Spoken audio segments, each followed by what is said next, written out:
Hello बच्चों, तो कैसे हैं आप लोग। मैं मनीष राज, आपका एमआर सर। आज हम लोग पढ़ने वाले हैं surface tension. Surface tension is a property of free surface due to which it behave as a stretch membrane. तो बताइए सरफेस टेंशन किसकी प्रॉपर्टी होगी, लिक्विड की, गैस की, सॉलिड की या फ्लूइड की। तो आप में से ज्यादातर जनता जवाब देंगे सर फ्लूइड की। फ्लूइड की सर, हमने पिछले साल पढ़ा है सर फ्लूइड की। बिल्कुल गलत जवाब है। Surface tension is not a property of fluid, क्योंकि फ्लूइड में आता है गैस और gas does not have a free surface.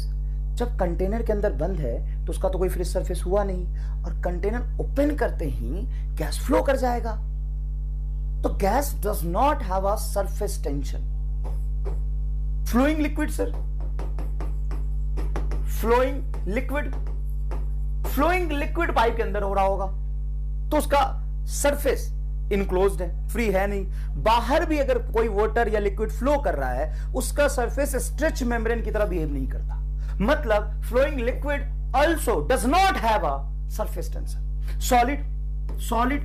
Solid में तो बताओ सर फ्री सरफेस है, हाँ फ्री सरफेस है, लेकिन इसका सरफेस स्ट्रेच मेम्ब्रेन की तरह बिहेव नहीं करता। बताऊंगा वो क्या होता है। तो साहब ना तो फ्लूइड की प्रॉपर्टी है, फ्लूइड की प्रॉपर्टी नहीं बोल सकते आप इसको, क्योंकि फ्लूइड में आता है गैस, फ्लोइंग लिक्विड, ये सारे फ्लूइड है। ना तो गैस की प्रॉपर्टी है, ना फ्लोइंग लिक्विड की प्रॉपर्टी है, ना ही सॉलिड की प्रॉपर्टी है। तो ये प्रॉपर्टी है किसके साथ, क्या होता है ये सरफेस टेंशन? बड़ी अजीब चीज है। This is a property of free surface of a static fluid. Free surface of a static liquid. Fluid में गैस नहीं आएगा, सिर्फ स्टैटिक लिक्विड के फ्री सरफेस, स्टैटिक लिक्विड के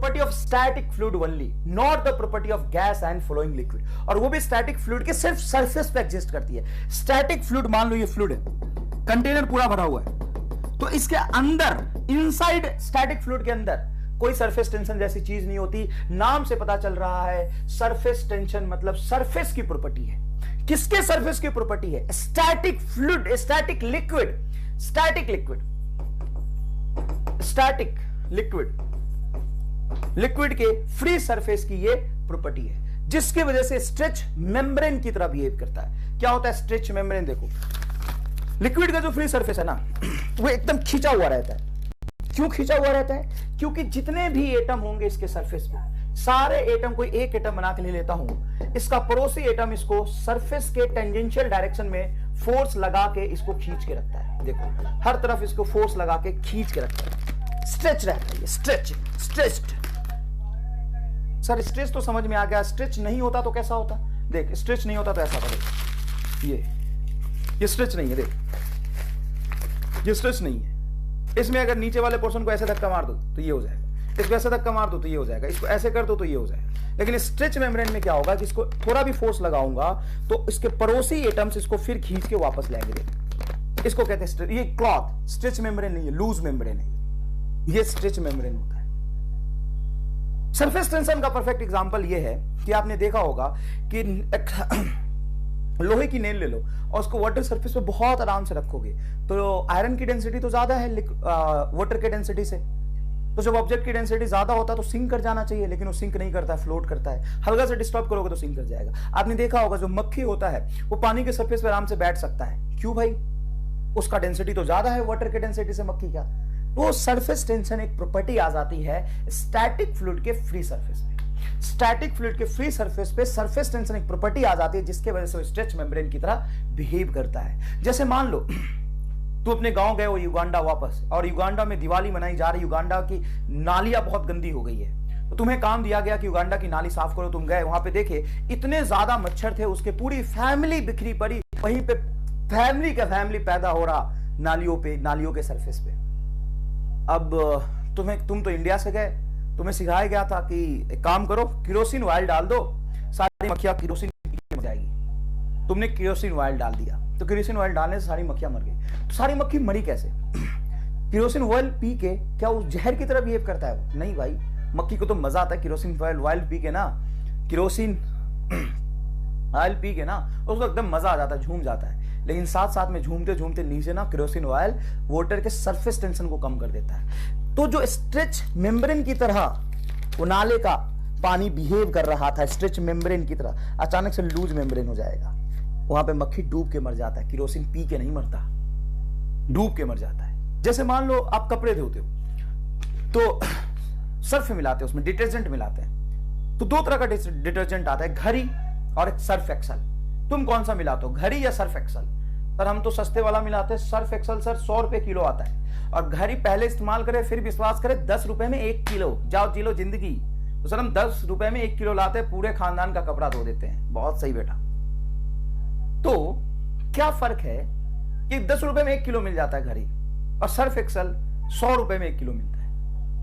तो देखो, जब भी आप कपड़े धोते हो तो वाटर का जो फ्री सरफेस है वो स्ट्रेच मेम्ब्रेन की तरह बिहेव करता है। वो पानी के अंदर घुस के, वो जो वाटर मॉलिक्यूल है वो कपड़े के अंदर घुस के उसको साफ नहीं करता।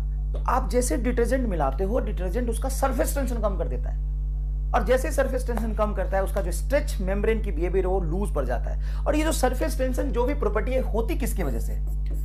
कोहेसिव फोर्स, कोहेसिव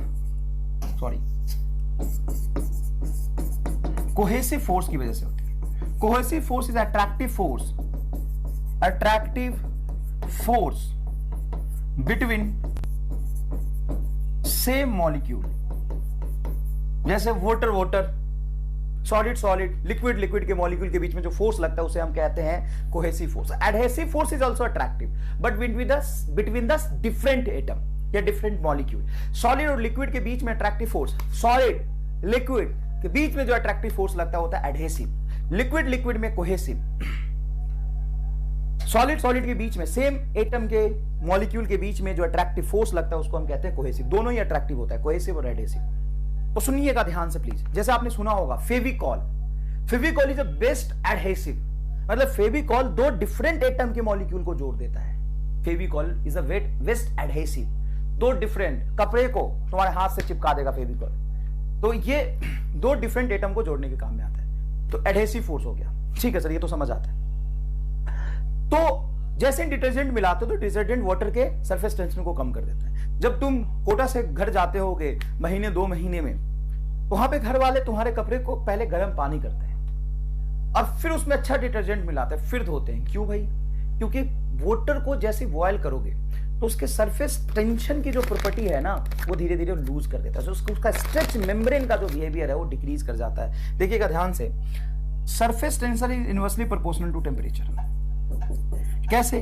तो देखो, पहले टेम्परेचर बढ़ाओ तो वाटर मॉलिक्यूल का जैसे टेम्परेचर बढ़ेगा तो उसकी काइनेटिक एनर्जी बढ़ जाएगी, और काइनेटिक एनर्जी से रैंडमनेस बढ़ेगा तो कोहेसिव अट्रैक्टिव फोर्स जो उनके बीच, सेम एटम के बीच जो लगता है वो डिक्रीज हो जाएगा। Hence surface tension is inversely proportional to temperature. और एक पर्टिकुलर टेम्परेचर के बाद जब वाटर बॉयल करना शुरू हो जाएगा तो वहां पे बुलबुला बन जाता है, मतलब सरफेस टेंशन की प्रॉपर्टी खत्म ही हो गई। समझ में आया कि नहीं आया?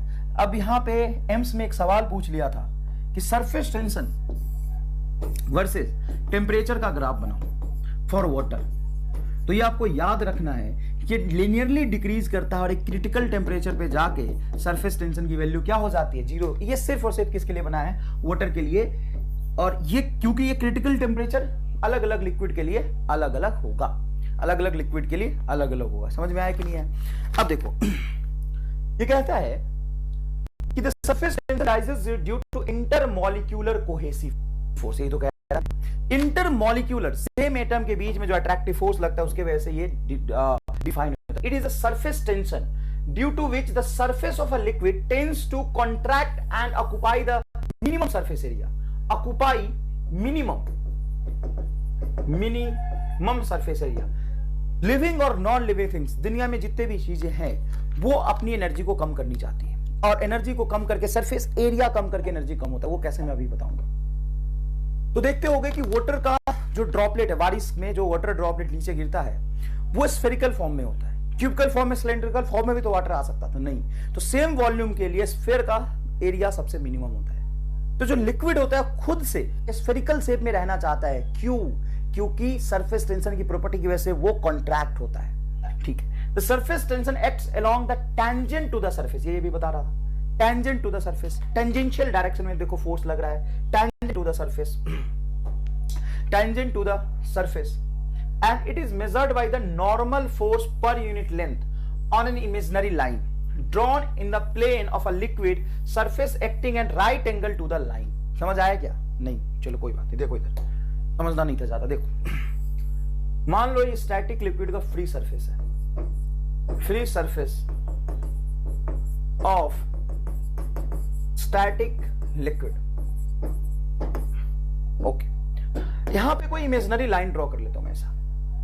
इमेजिनरी लाइन पे जितने भी एटम होंगे, यहां पे मान लो एक एटम है, इस एटम को इसका पड़ोसी एटम, देखो लिक्विड के अंदर वाला एटम तो खींच ही रहा है, लेकिन वो अपन काउंट नहीं करते। स्ट्रेचिंग की बिहेवियर अंदर खींचने से नहीं आता, सरफेस के टेंजेंशियल डायरेक्शन में खींचने की वजह से देखो ये आया स्ट्रेचिंग बिहेवियर। ये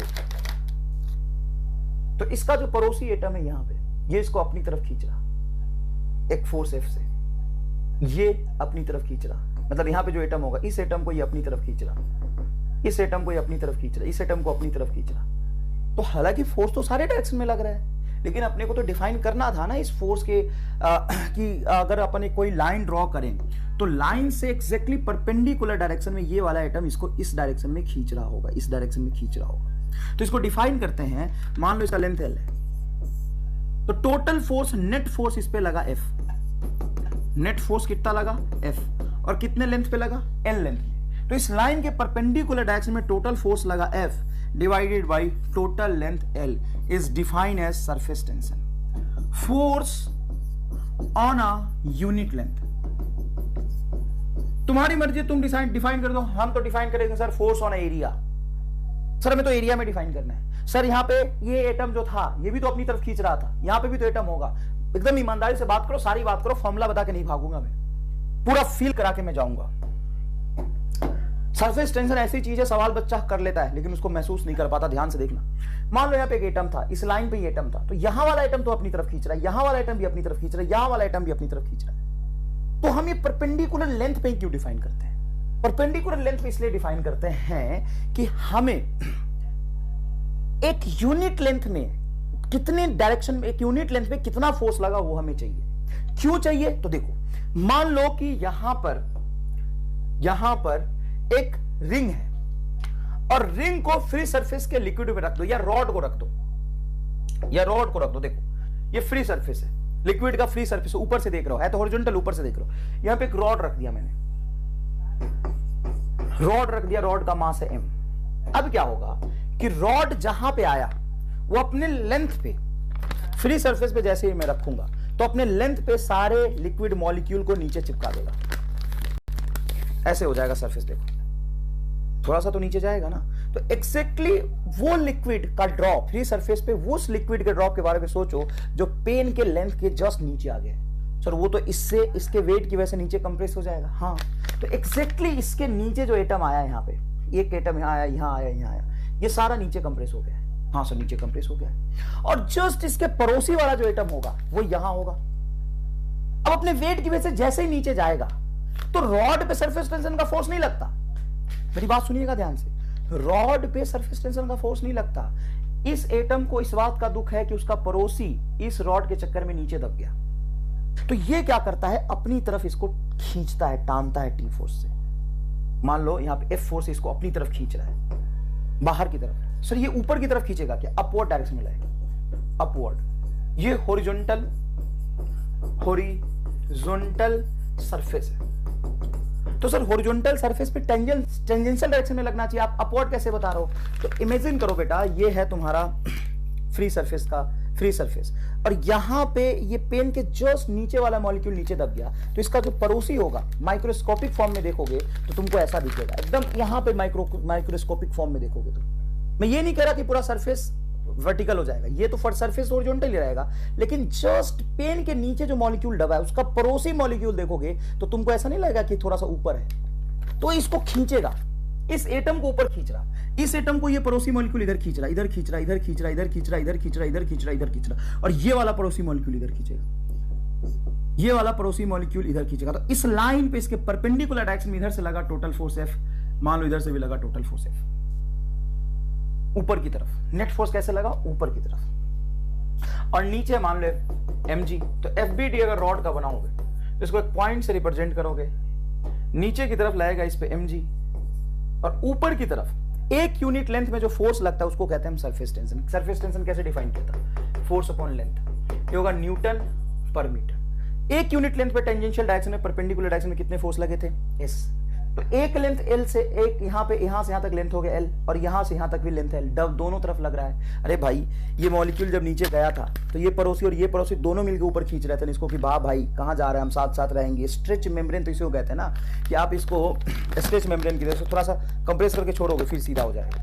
तो ये जैसे ही कंप्रेस करके छोड़ रहे थे तो इसका पड़ोसी मॉलिक्यूल दोनों मिलकर ऊपर खींच रहा था, इसलिए लेंथ पे डिफाइन किया, यहां से L लेंथ यहां तक, यहां से L लेंथ यहां तक, तो 2L आ जाएगा। तो आप क्या बोलेंगे S इंटू 2L, तो ये लिखेंगे S इंटू 2L बराबर mg, तो सरफेस टेंशन की वैल्यू यहां पे आ जाएगी mg बाई 2L। अगर सरफेस टेंशन इसके वेट को बैलेंस कर पाता है तो इसी तरीके से बैलेंस कर पाएगा। अब यहां पे समझिएगा प्लीज, मान लो एक डिस्क है, मासलेस डिस्क और ये मासलेस रिंग, मासलेस रिंग, इन दोनों को हमने लिक्विड सरफेस पे प्लेस कर दिया। दोनों का रेडियस था, मासलेस रिंग है, मासलेस डिस्क है, इसको लिक्विड सरफेस पे प्लेस कर दिया, on liquid surface, liquid surface. तो इसको ऊपर खींच लेने में कितना फोर्स लगेगा, और किसको खींचना आसान होगा, डिस्क को या रिंग को? बताइए अच्छे से सोच के, डिस्क को या रिंग को? मान लो ये डिस्क टाइप है, देखिए डिस्क टाइप है, इसको मैंने यहां पे रखा, तो ये क्या करेगा कि लिक्विड का जो सरफेस है यहां से यहां तक पाई आर स्क्वायर, ये पूरे सरफेस को नीचे कंप्रेस करेगा, तो पूरा का पूरा सरफेस हॉरिजॉन्टली नीचे दबेगा। तो यहां वाला मॉलिक्यूल भी नीचे गया और ये वाला मॉलिक्यूल भी नीचे गया, और दोनों हॉरिजॉन्टल डायरेक्शन में रह गए। तो ये बोलेगा भैया मैं भी नीचे आ गया, तू भी नीचे, अब हम एक दूसरे को क्या बचा है, दोनों डूबे। ये मॉलिक्यूल भी नीचे आएगा, ये मॉलिक्यूल, ये। तो इस एरिया में जितने भी लिक्विड सरफेस का मॉलिक्यूल आएगा सब के सब नीचे कंप्रेस हो गए।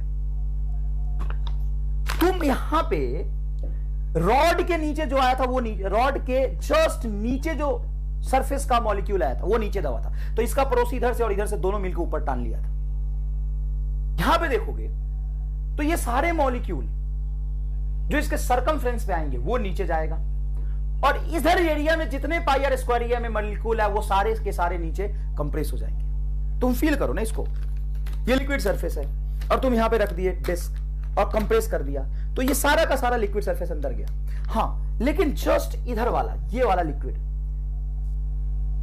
अगर तुम जस्ट रख के कंप्रेस कर दे तो इसका पड़ोसी लिक्विड ये ऊपर छूट जाएगा, ये ऊपर छूट जाएगा। तो देखो सरफेस कैसा बनेगा, देखो यहां ये पूरा का पूरा लिक्विड ऐसे तुम सरफेस अगर देख रहे हो तो डिस्क की वजह से सारा सरफेस यहां से यहां तक पाई आर स्क्वायर एरिया में जितना लिक्विड का सब एक पैरेलली नीचे दब गया। बाहर कौन छूटेगा, ये ऐसे। तो यहां वाला जो मॉलिक्यूल है सरकमफ्रेंस के जस्ट बाहर वाला, ये इसको ऊपर पकड़ के खींचेगा, तो ये फोर्स इस सरकमफ्रेंस के लेंथ में ऐसे लगेगा। और मान लो तुम इसको ऊपर खींचते हो, ऊपर खींचते हो, लिक्विड सरफेस पे रख दिया, मान लो ग्रीस, तुमने महसूस किया होगा कभी ग्रीस है, ग्रीस के सरफेस पे डिस्क चिपका दो और ऊपर खींचो, तो इस पूरे डिस्क के क्रॉस एरिया में चिपक के ऊपर जाएगा। तो डिस्क ने क्या किया, इसको भी खींच लिया, इसको भी खींच लिया, इसको भी खींच लिया, तो ये एक दूसरे को ऊपर जाने से अपोज नहीं कर पाएंगे, तो सारे मॉलिक्यूल ऊपर चले जाएंगे। अब इसके कॉर्नर में सरकमफ्रेंस पे जो मॉलिक्यूल यहां वाला मॉलिक्यूल नीचे उठ जाएगा, इसको खींचेगा, ऐसे खींचेगा, ऐसे खींचेगा, ऐसे खींचेगा, ऐसे खींचेगा, ऐसे खींचेगा, ऐसे ऐसे ऐसे ऐसे ऐसे ऐसे ऐसे ऐसे। अरे जो बाहर की तरफ छूटेगा वही तो इसको जाने से रोकेगा। ये कैसे रोकेगा, ये भी जा रहा है, सब चिपका के ले जा रहा है, जो खुद ही जा रहा है चिपक के, वो इसको जाने से कैसे रोक सकता है? बात तो सही है। और एक यूनिट लेंथ पे जो फोर्स लगता है, इसीलिए हमने क्या किया, फोर्स तुम कैसे भी डिफाइन कर सकते हो, लेकिन हमने एक यूनिट लेंथ पे जानबूझ के फोर्स डिफाइन किया। अब एक यूनिट पे जो फोर्स लगता है उसको हम एस कहते हैं। तो यहाँ पे टोटल कितने लेंथ पे फोर्स लग रहा था, 2 पाई आर पे। तो यहाँ पे ऊपर पुल करने के लिए जो फोर्स चाहिए वो चाहिए 2 पाई आर इंटू एस। यह है कहानी। अब अगर तुम रिंग को रख देते हो, ये देखो रिंग, बेटा समझना, बहुत मेहनत से अपन फील कराने की कोशिश करते, समझना ये रिंग है। और जैसे तुम रिंग को यहां पे रखोगे, अब क्या होगा, रिंग के सरफेस पे ऐसा कुछ सरफेस बनेगा। अब रिंग तो अपने सरकमफ्रेंस पे आने वाले मॉलिक्यूल को ही कंप्रेस करेगा। रिंग जैसे सरफेस पे रिंग को रखोगे तो रिंग यहां वाले मॉलिक्यूल को अंदर दबाएगा, या ऊपर उठेगा तो यहां वाले मॉलिक्यूल को ऊपर उठाएगा। अब इसके नीचे अंदर भी मॉलिक्यूल, बाहर भी मॉलिक्यूल, ये दोनों मिलकर क्या करेंगे, जो अंदर मॉलिक्यूल कंप्रेस होगा या बाहर उठेगा उसको अपोज करेगा। मान लो तुम ऊपर उठा रहे हैं तो ऐसे उठेगा, जब ऊपर उठा रहे होगा ना तो यहां वाला मॉलिक्यूल ऊपर उठेगा। कंप्रेस करने के फील ज्यादा आसानी से होता है। मान लो कि लिक्विड सरफेस पे तुमने कंप्रेस किया, तो इसको महसूस करना बेटा, थोड़ा सा देखना। मान लो लिक्विड सरफेस ऐसे था, तो ये लिक्विड सरफेस नीचे रह गया, ये भी नीचे रह गया। अब यहां पे ये इसके साथ जाएगा, ये इसके साथ जाएगा, देखो। तो ये वाला मॉलिक्यूल देख लो भाई, ये वाला मॉलिक्यूल और ये वाला मॉलिक्यूल दोनों मिलकर इसको जाने से रोकेगा। मतलब ये भी फ्री सरफेस हो गया, ये भी फ्री सरफेस का मॉलिक्यूल हो गया दोनों तरफ। अब रिंग को लिक्विड ग्रीस के सरफेस पे रख के जब ही मैं बाहर निकालने की कोशिश करूंगा, तो रिंग पे कौन सा मॉलिक्यूल चिपक के बाहर आएगा। देखो जैसे यहां पे पूरे सरफेस एरिया में चिपक गया था, यहां पे इसके सरकमफ्रेंस पे ये मॉलिक्यूल को चिपक के बाहर आने की कोशिश करेगा। इसको बाहर जाने से कोहेसिव फोर्स की वजह से, स्ट्रेच मेम्ब्रेन की बिहेवियर की वजह से, कोहेसिव फोर्स स्ट्रेच मेम्ब्रेन की बिहेवियर की वजह से इसके अंदर और बाहर दोनों तरफ जो मॉलिक्यूल है ये इसको जाने से रोकेंगे। एफ और एफ, यहां भी इधर अंदर बाहर एफ एफ, यहां भी अंदर बाहर एफ और एफ, यहां पे अंदर बाहर एफ और एफ, यहां पे भी अंदर बाहर एफ और एफ, दोनों तरफ से। तो बताओ एक यूनिट लेंथ में कितना फोर्स लग रहा था सर, एस। तो यहां से यहां पूरा बाहर खींच रहा है इसको, या इसको तुम बाहर खींच रहे हो तो नीचे की तरफ खींच के रोकेगा। जैसे यहां पे बताया था ना, इसको जब पुल करोगे तो यहां से एटम चिपक के बाहर आएगा, तो पड़ोसी एटम उसको बाहर जाने से रोकेगा। तो एक यूनिट लेंथ में एस, यहां पे टोटल लेंथ क्या हो जाएगा 4 पाई आर, एक सरकमफ्रेंस 2 पाई आर, फिर अंदर वाला 2 पाई आर, तो ये 4 पाई आर हो जाएगा। ये हो जाएगा तुम्हारा फोर्स। बताओ समझ आया कि नहीं है। तो बताओ किसको बाहर निकालना मुश्किल है, रिंग को या डिस्क को। डिस्क को बाहर निकालना इजी है, मासलेस डिस्क है, मास कुछ नहीं है, तो उसके कॉर्नर पे लेंथ पे फोर्स डिफाइन होगा, क्योंकि ये वाला मॉलिक्यूल ये सेम ही लेवल में रह जाएगा, ये भी चिपक के सारे चिपक के बाहर जाएंगे, तो एक दूसरे को जाने से नहीं रोक पाएंगे। कॉर्नर वाला मॉलिक्यूल सारा ऊपर जा रहा है, इसके रिस्पेक्ट में ये नीचे छूट रहा, तो ये अपने पड़ोसी को, भाई बंधु को कोहेसिव फोर्स की वजह से रुकेगा। यहाँ पे सिर्फ सरकमफ्रेंस पे चिपक के जा रहा है, तो ये लिक्विड और बाहर का लिक्विड दोनों मॉलिक्यूल नीचे छूटेगा, ये ऊपर जा रहा तो दोनों पकड़ के ऐसे खींचेगा। जैसे यहां मान लो ये इनर रेडियस है स्मॉल आर, आउटर रेडियस है कैपिटल आर, इसको रख के छोड़ोगे तो देखो यहां से फील आ जाएगा तुम्हें, ये मॉलिक्यूल ये मॉलिक्यूल, ये तीनों ही मॉलिक्यूल अगर इसको तुम लिक्विड के ग्रीस के सरफेस पे रख के उठाओगे तो यहां पे मॉलिक्यूल चिपक के बाहर उठेगा, ये सारे मॉलिक्यूल चिपक के बाहर उठेंगे। तो इस पे कोई फोर्स लगा के रोकने वाला नहीं है इसको। लेकिन यहां पे कॉर्नर पे जो बचा और इसके कॉर्नर पे बचा, इसका पड़ोसी मॉलिक्यूल्स इस पे इधर फोर्स लगाई और इस पे ये इधर फोर्स लगाएगा, ये इधर फोर्स लगाएगा, ये इधर लगाएगा, ये इधर लगाएगा, ये इधर लगाएगा, ये इधर लगाएगा, ये इधर लगाएगा। तो कितने फोर्स लग जाएंगे टोटल सर? इस पे फोर्स लगेंगे इनर सरफेस पे 2 पाई आर, एक यूनिट लेंथ में इनर सरफेस पे 2 pi small R plus S into 4 pi capital R, ये हो जाएगा फोर्स, ये हो जाएगा फोर्स। समझ में आया कि नहीं है? अब देखो यहाँ अगर आपसे सवाल पूछता है कि स्क्वायर फ्रेम है, देखो ये स्क्वायर फ्रेम है और ये स्क्वायर प्लेट है, इसको तुम सरफेस पे रख दो। तो बेटा स्क्वायर प्लेट क्या करता है, देखो ये स्क्वायर प्लेट है और ये तुम फ्री सरफेस के लिक्विड पे रखोगे तो देखो यहां से तुम्हें पूरा फील आ जाना चाहिए, ऐसा बनेगा। तो ये सेम ही लेवल पे रहेंगे, तो ये मॉलिक्यूल तो इसके साथ ही चिपक जाएंगे, इनका कोई अपोज कौन करेगा? तो इसके जस्ट बाहर वाला जो बचेगा वो इसको खींचेगा। तो यहां पे देखोगे तो ये मॉलिक्यूल्स जो होंगे वो जस्ट इसके कॉर्नर वाले मॉलिक्यूल को नीचे जाने या बाहर आने से रोकेंगे स्ट्रेच मेम्ब्रेन के बिहेवियर की वजह से। तो ऐसे फोर्स लगेगा, इस पे ऐसे लगेगा, ऐसे लगेगा, ऐसे लगेगा, ऐसे लगेगा, ऐसे ऐसे ऐसे ऐसे, अरे ऐसे, अरे ऐसे ऐसे ऐसे ऐसे ऐसे ऐसे ऐसे ऐसे। तो एक यूनिट लेंथ पे लगता है एस, तो L L L L 4L, तो एफ इज इक्वल टू होगा एस इंटू 4L। अब फ्रेम की बात करोगे अगर तो देखो यहां पे जो मॉलिक्यूल है ये सारे मॉलिक्यूल अंदर जाएंगे, फ्रेम के साथ चिपक जाएंगे लिक्विड के मॉलिक्यूल, फ्रेम के साथ लिक्विड के मॉलिक्यूल क्या हो जाएगा, चिपक जाएगा। अब इसका पड़ोसी मॉलिक्यूल जो होगा यहां वाला, इसको ऐसे खींचेगा, इस तरफ से ऐसे खींचेगा, इस तरफ से ऐसे खींचेगा, दोनों तरफ से सरफेस टेंशन का फोर्स लगेगा। समझ में आया कि नहीं है? तो ये तुम्हारा एल एल एल 8L, एक यूनिट पे लग रहा है एस, तो टोटल 8 यूनिट पे लगेगा सरफेस टेंशन की वैसे। अब ऐसे ही तुमसे सवाल पूछेंगे, कंसेप्ट ध्यान रखना है।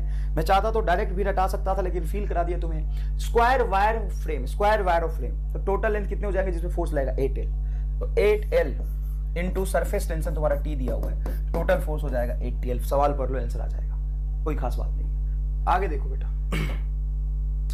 Energy stored due to molecule at the surface have extra energy as compared to the molecule in the interior is called surface energy. देखो भाई, मान लो दो एटम एज्यूम करता हूं, एक ए है और एक बी है. बी फ्री सरफेस पे बाहर है और ये इनसाइड द लिक्विड है. अब इनसाइड द लिक्विड होने की वजह से चारों तरफ से इस पे अट्रैक्टिव फोर्स लग रहा होगा, ये स्टेबल होगा. और बी पे अट्रैक्टिव फोर्स एक ही साइड से लगेगा. यहां पे तो 3 डायमेंशनल स्पेस पे इस पे नेट फोर्स लग रहा होगा. तो A is more stable. A is more stable than B.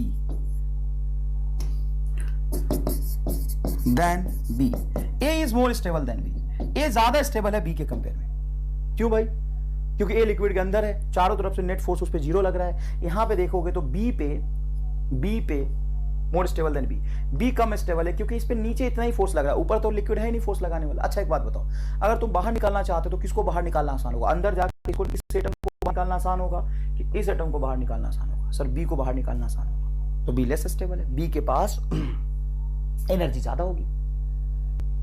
जो हायर स्टेबिलिटी की तरफ जाता है उसकी एनर्जी कम होती है. जो लेस स्टेबल है, A is more stable than B is less stable. B is less stable, hence more energy. less stable मतलब more energy. तो किसके पास एनर्जी ज्यादा है? बी के पास. कौन सी एनर्जी ज्यादा है बी के पास? एनर्जी तो ज्यादा है, कौन सी? Kinetic, potential, chemical, light, sound energy, light energy, कौन सी एनर्जी? इलास्टिक एनर्जी नहीं सर, इसके पास सरफेस एनर्जी ज्यादा है. अब मॉलिक्यूल ये अनस्टेबल क्यों हुआ है? सरफेस पे होने की वजह से. तो इसकी अनस्टेबिलिटी सरफेस की वजह से आई, इसलिए इस एनर्जी को हम कहते हैं सरफेस एनर्जी. हेंस मोर सरफेस एनर्जी. अच्छा ये बात है. हाँ, ज्यादा सरफेस एनर्जी होगी बी की. तो इसका मतलब जितने एटम होंगे सरफेस पे सबकी एनर्जी ज्यादा होगी. हाँ, सबकी एनर्जी ज्यादा होगी. और जितना ज्यादा सरफेस एरिया होगा किसी स्टैटिक फ्लूइड का, उतनी ज्यादा उसमें एनर्जी स्टोर होगी. सरफेस एनर्जी मतलब मान लो कि एक कंटेनर में, बाल्टी में लिक्विड भरा है, ऐसे ये पूरा बाल्टी में लिक्विड भरा है, तो इसका फ्री सरफेस ये हुआ. और मान लो इस तरीके से लिक्विड को रखो कि ये भी फ्री सरफेस हो, ये भी फ्री सरफेस हो, ये भी फ्री सरफेस हो. तो जितना ज्यादा फ्री सरफेस होगा एनर्जी उसकी उतनी ज्यादा बढ़ जाएगी. कैसे? इसको समझने के लिए अपन एक यहां पे डेरिवेशन कर लेते हैं, तुम्हें फील आ जाएगा. डेरिवेशन कर लेते हैं, कोई दिक्कत नहीं बेटा. देखो मान लो ऐसे यहां पे एक मैंने फ्री सरफेस बनाया लिक्विड का, ये लिक्विड की फ्री सरफेस है ऐसे. ये free surface of a liquid है. ठीक है बेटा, इसकी लेंथ है मान लीजिए L. ठीक है सर, लेंथ L है. अब मैं क्या कह रहा हूं कि यहां पे फोर्स लगा के, यहां से यहां तक पूरे इसके L लेंथ पे फोर्स लगा के इसके एरिया को बढ़ाने की कोशिश कर रहा हूं. अब तुम बस इमेजिन करो कि मान लो यहां से यहां तक लेंथ था पहले L, यहां तक ही था, और इस पूरे क्रॉस लेंथ पे कितना लेंथ है इसका? L. साइड कितना था इसका? X मान लो, इसको X मान लो.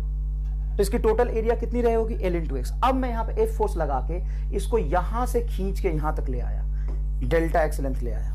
तो वर्क डन कितना हुआ? तो work done by external force आपने पढ़ा होगा, पढ़ाया है मैंने ही. वर्क डन होता है फोर्स इंटू डिस्प्लेसमेंट. फोर्स कितना लगाया मैंने इस पे? यहां से यहां तक टोटल F. एक्सटर्नल फोर्स बेटा F यहां लगाया है मैंने, और कितने डिस्टेंस तक लगाया? Delta X. तो जाएगा F इंटू डेल्टा एक्स. ये वर्क डन हुआ है. किस काम में? तो पहले इतना एनर्जी था, इसमें इतना सरफेस एरिया था, अब इसके सरफेस एरिया को मैंने बढ़ा दिया. तो work done to increase surface area.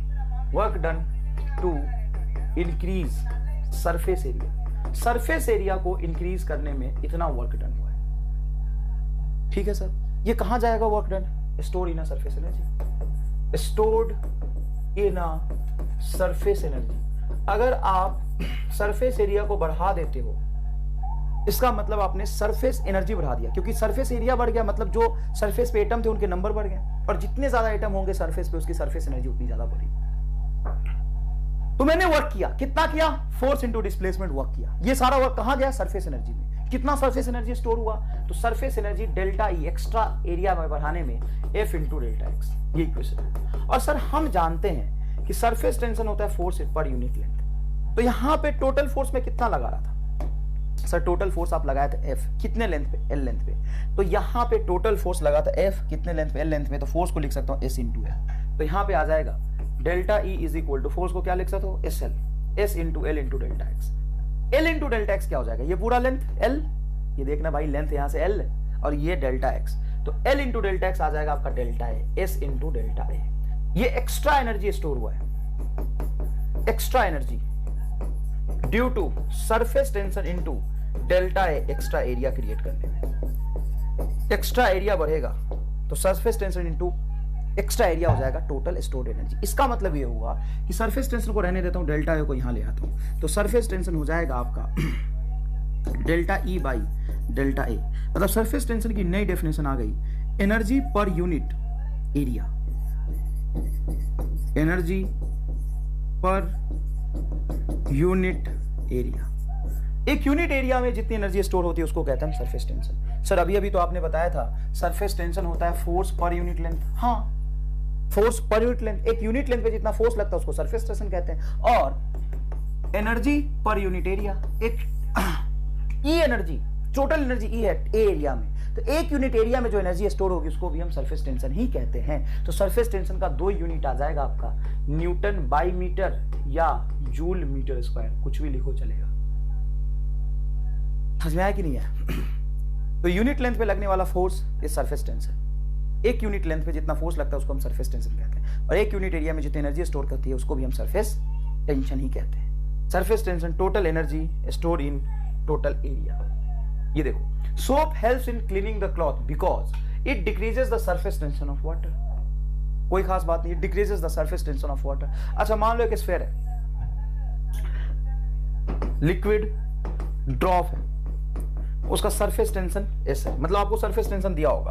आप सरफेस टेंशन से क्या समझोगे, एक यूनिट लेंथ पे इतना फोर्स लगेगा, एक यूनिट एरिया में इतनी एनर्जी स्टोर होगी। अब मैं आपसे पूछता हूं कि आर रेडियस है तो इसमें कितनी एनर्जी स्टोर है?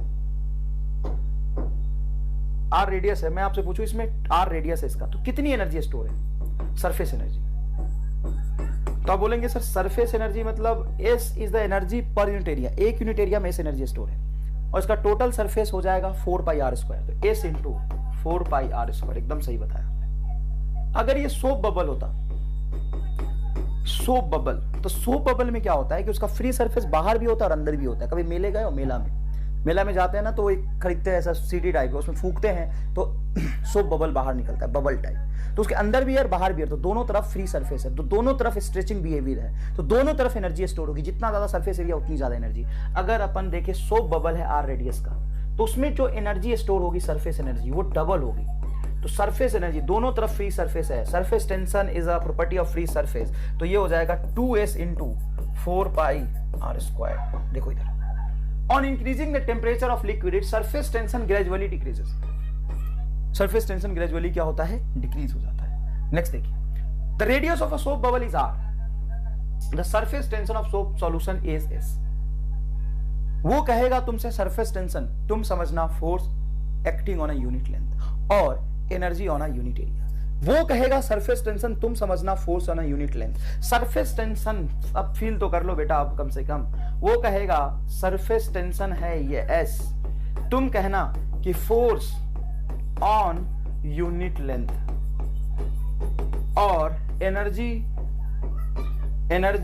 On unit area. समझ गए बेटा? सरफेस टेंशन एस, इसका मतलब है एक यूनिट लेंथ पे लगने वाला फोर्स एफ, सर एक यूनिट लेंथ पे लगने वाला फोर्स एस, और सरफेस टेंशन एस मतलब एक यूनिट एरिया में जो एनर्जी स्टोर है वो एस। अब ये कह रहा है कि सरफेस टेंशन एस और radius R, keeping temperature constant the radius of the soap bubble is doubled, then energy necessary to do this. Soap bubble का रेडियस डबल कर दिया। मान लो एक सोप बबल है, उसकी रेडियस है आर, और आपने इसकी रेडियस को डबल कर दिया, तो पहली बात लॉजिकली सोचो, क्या सरफेस एरिया बढ़ गया? हाँ। कितना बढ़ा? जितना एक्स्ट्रा सरफेस एरिया बढ़ा होगा उतना हमें वर्क करने की जरूरत पड़ेगी। देखो work done is equal to क्या होता है? Stored in a surface energy, total work done stored in a surface energy. तो हमसे बोला कि टोटल वर्क बताओ कितना हुआ है, तो टोटल सरफेस एनर्जी इतना बढ़ा होगा। इनिशियल एनर्जी यहां से लिख लो, इनिशियल एनर्जी होगा बेटा 2s into 4 pi are square. 2s क्यों? क्योंकि सोप बबल है। यहां पे इसकी एनर्जी हो जाएगी E final 2s into 4 pi are square into 4, क्योंकि 2r का होल स्क्वायर में एक 4 और आएगा।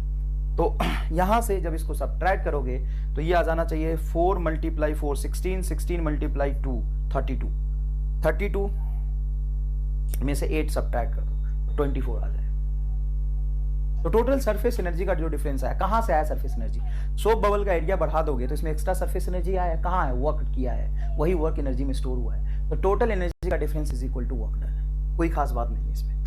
नेक्स्ट देखिए, the surface tension of a liquid is 5 newton per metre. A film is held on a ring. अब देखो ये फिल्म कहां हेल्ड है? रिंग पे।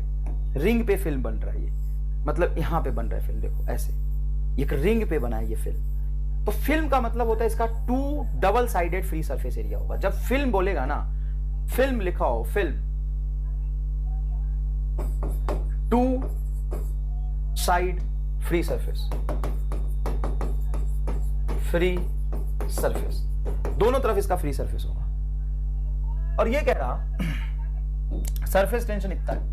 अब देखो जानबूझ के सरफेस टेंशन लिखा है 5 न्यूटन मीटर, तुम मत समझो, तुम समझो 5 जूल पर मीटर स्क्वायर। यही तो चमत्कार है। तो ये हो गया energy store in unit area. अब पूछा है कि सरफेस एनर्जी, देखो total surface energy is equal to surface energy on a unit area multiply total area. तो टोटल एरिया हो जाएगा इसका पाई आर स्क्वायर, रिंग है बेटा, इंटू 2। तो रिंग का एरिया ये दिया 0.02 मल्टीप्लाई 2 और सरफेस टेंशन मल्टीप्लाई 5। तो 5 मल्टीप्लाई 2 10, 10 मल्टीप्लाई 2 बाई 100, तो आ जाएगा मेरे हिसाब से 2 इंटू 10 टू द पावर -1, 5 20, हाँ 2 into 10 to the power -1 answer आ गया। बस यहाँ पे लॉजिक यही है, बच्चे यही गलती कर देते हैं कि एक्स्ट्रा 2 कहां से आया? Double free surface, double free surface. समझ आया कि नहीं है? नेक्स्ट देखो। अच्छा, इससे पहले एक अच्छा सवाल और करा दो। देखो जैसे एनर्जी पे आपने किए, डबल सरफेस एरिया की वजह से एनर्जी पे आपने किए, फोर्स पे भी डबल सरफेस एरिया से क्या फर्क पड़ेगा समझो। मान लो कि ऐसा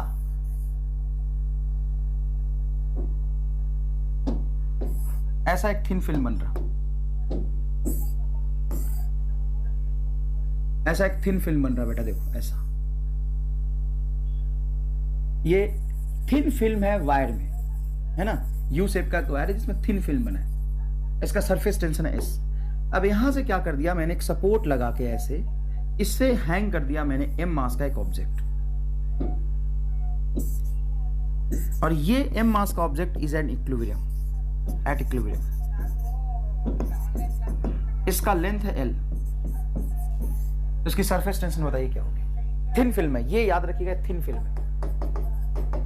तो ये बहुत आसान सवाल है यार, और नीट में नहीं पूछते ज्यादा ऐसे सवाल, वो रटे रटाए फॉर्मूले पे सवाल होते हैं, कहां से पूछते, मैं अभी ले चलता हूं आपको। अब थिन फिल्म होने की वजह से इसका दोनों तरफ फ्री सरफेस होगा, इसका सरफेस टेंशन आपको निकालना है, सरफेस टेंशन। तो सरफेस टेंशन क्या होता है? Sir force on unit length. अब दोनों तरफ फ्री सरफेस होने की वजह से यहां पे जो एटम होगा, यहां पे, यहां पे, यहां पे, यहां पे, यहां पे, इस एटम को अपनी तरफ खींचेगा, इस एटम को अपनी तरफ खींचेगा, स्ट्रेच मेम्ब्रेन की वजह से इस एटम को अपनी तरफ खींचेगा, इस एटम को अपनी तरफ खींचेगा। एक ही तरफ या दोनों तरफ? सर दोनों तरफ, क्योंकि फ्री सरफेस दोनों तरफ है। अगर अंदर लिक्विड ड्राम में रखा होता और ये फ्री सरफेस होता, ये इसका फ्री सरफेस होता, तो एक ही तरफ स्ट्रेच मेम्ब्रेन की तरफ बिहेव करता, दोनों तरफ स्ट्रेच मेम्ब्रेन की तरफ बिहेव करेगा, तो एक यूनिट लेंथ पे लगेगा फोर्स S, तो दोनों तरफ L, और इधर से भी L और उधर से भी L, तो ये हो जाएगा 2L बराबर mg। तो सरफेस टेंशन हो जाएगा mg बाई 2L। ले भाई, बताओ समझ आया कि नहीं है? चलो आगे देखते हैं। ये देखो, एक liquid drop, a liquid drop breaks into n equal liquid drop. तुम्हें अनइक्वल दिख रहे होंगे, लेकिन n इक्वल लिक्विड ड्रॉप समझ लो, liquid drop of radius small.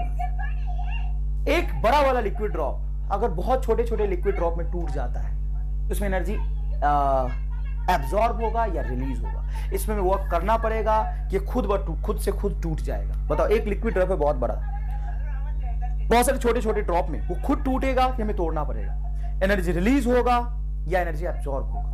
अगर एनर्जी रिलीज होगा तो कितना होगा, टेम्परेचर इंक्रीज करेगा लिक्विड ड्रॉप का या डिक्रीज करेगा। कई सारे सवाल यहाँ पे पूछे जाते हैं और नीट में कई बार पूछे गए, तो लॉजिकली एकदम आसानी से मैं एकदम समझाऊंगा। देखना, एक लिक्विड ड्रॉप है r रेडियस का, सरफेस टेंशन है उसका S, ठीक है।